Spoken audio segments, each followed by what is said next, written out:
musicians, I hope you're all awesome. On today's video, we're talking about this Cilia Bellaurora. You've probably seen this guitar in a bunch of my videos recently, and if you go back to when I was in Sydney recently, you know that I borrowed this. I actually made a video while I was over there with my travel setup, but I figured it would be nice to make a video with it in the main studio here, mostly because I like this guitar so much that I ended up buying it. And having it at home and playing it, and especially setting it up in drop C to play some ragdoll gigs has been pretty awesome. So we should go over the specs on this thing. I mean, this top alone has to be one of the best tops on any guitar that I've seen. And Charles Cilia calls this a birthmarked maple top, and the finish on this is called charcoal fade. There's so many lovely details with this. Firstly, the finish on the guitar is flawless. The flame maple binding on the headstock and the neck, the natural binding around the edge with the black back, I really, really like on there. The super tight inlay work. There's tall stainless frets on here, which feel amazing. It has a 10-inch radius, which normally I like more your kind of 12 or 14 to 16 compound radius, but I don't have any problems doing big bends on this. And then Charles has got his Blue Murder pickups in here. The neck is an Empyrean and the bridge is a Trinity Plus. The neck in particular is one of my favorite sounding neck humbuckers. Furthermore, the volume control on the guitar is a push-pull that will split the coils on the pickups, and the tone control is also a push-pull. When you do that, it disables the neck pickup, so you can do your kind of Ace Frehley style stutter effects on the guitar. Let's hear this, I guess, in what I would consider a traditional context for a semi-hollow guitar. A little bit of a blues jam. Before that, I'm just going to go through all the different gears, letting you hear what the volume and tone controls along with the coil splits can do from a kind of bass dirty tone on here. It's also worth mentioning that, yes, this is a semi-hollow guitar, but unlike, say, an ES335 where the center block goes all the way through, the center block on here stops just after the bridge, so it's slightly more than a semi, if you catch my drift. Let's hear some sounds.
Now, of course, I live the majority of my life in what I would consider absolutely greasy, dirty Chungus land on the guitar. So let's hear some sounds along those lines with this guitar, and then I'm going to play over some stems for the ragdoll track Rewind Your Mind, just kind of showing off a little bit of a more hard rock, grungy, King's X kind of vibe with this guitar.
Another thing worth mentioning on here, this has Tone Pro's locking hardware on there, and the bridge itself is quite low to the body. So I like that with the overall arch of the guitar and the bridge, it's in the place I would expect a kind of Gibson style bridge to be if I was playing like a flat top guitar or a Les Paul, but my hand is a lot closer to the actual body on the guitar on this. I should have mentioned as well, there are Schala locking tuners on here, which make tuning up and changing strings a breeze. The guitar's super solid tuning wise. I did a hot and sweaty gig with it a few weeks ago, playing after we hadn't done a ragdoll gig for about 3 months, and I'm kind of used to, on say my PRS SC245, tuning like every 2 songs.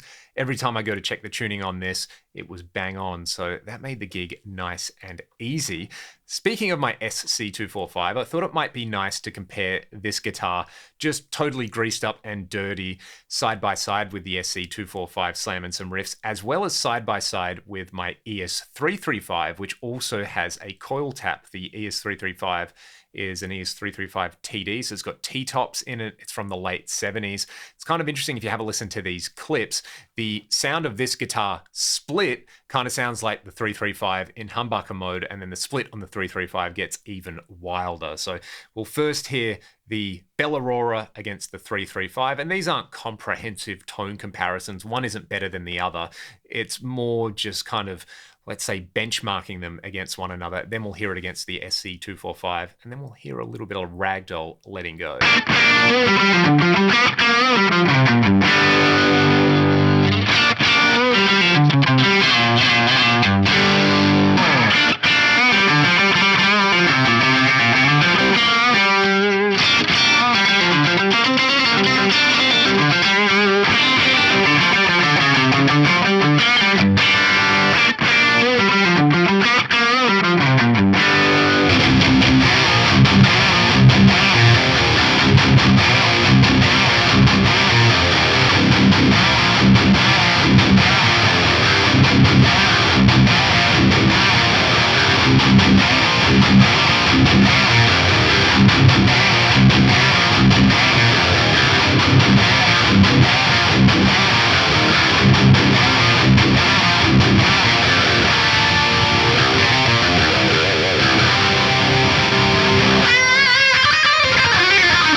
guys, more than enough for today's video. Hopefully you got your fix of guitar porn for today. Like I said earlier, I was lucky enough to borrow this guitar for a week while I was in Sydney and do some shows with it. I liked it so much that I went ahead and bought the guitar. So thank you, Charles, for selling me this amazing instrument and for making amazing instruments and doing phenomenal setups as well. If you'd like to learn more about Charles Cilia guitars, I'll put a link in the video description. He's kind of Australia's best kept secret and is an absolute wizard of a luthier. If you'd like to support me directly, there's some links in the video description to my Patreon and the music that I make with Ragdoll. For now, go and play some greasy guitar and make some noise. I will see you on the next one.